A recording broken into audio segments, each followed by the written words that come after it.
नमस्कार, मी पंजाब डक. सर्वप्रथम शेतकऱ्याला सांगू इच्छितो की काल म्हटलं होतं ना की राज्यात ठिकठिकाणी पावसाला सुरुवात होईल.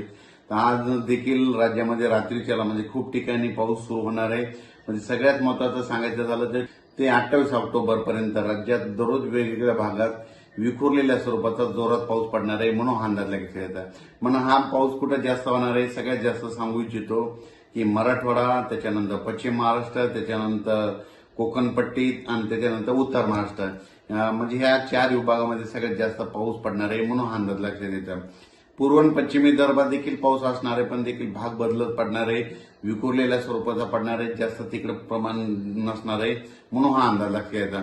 पण राज्यात मात्र मराठवाडा, पश्चिम महाराष्ट्र, उत्तर महाराष्ट्र, कोकणपट्टी या भागात मात्र जोराचा पाऊस पडणार आहे म्हणून हा अंदाज लक्षात यायचा.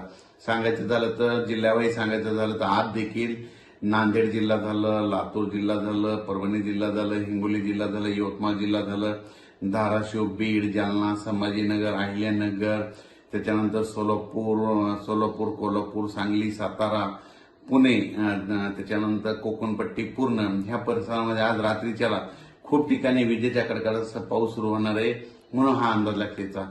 हा पाऊस सर्वदूर नाही, पण राज्यात मात्र रात्रीपासूनच चांगला पावसाला सुरुवात होणार आहे म्हणून हा अंदाज लक्षात यायचा. आणि परत शेतकऱ्यासाठी आनंदाची बातमी कशामुळे की फक्त 28 तारखेपर्यंत पाऊस पडणार आहे. 29 तारखेला सूर्यदर्शन होणार आहे आणि 2 नोव्हेंबर मात्र थंडी येणार आहे. म्हणून ज्यांचं कांद्याचं जे कांदा शेतकरी आहेत तर तुम्ही काय करू शकता का की कांद्याचं रोप टाकू शकता. मका शेतकऱ्याचे फोन आले, मका देखील काढायला 29 तारखेपर्यंत काही हरकत नाही, पेरणी करायला देखील काही हरकत नाही म्हणून हा अंदाज लक्षात यायचा.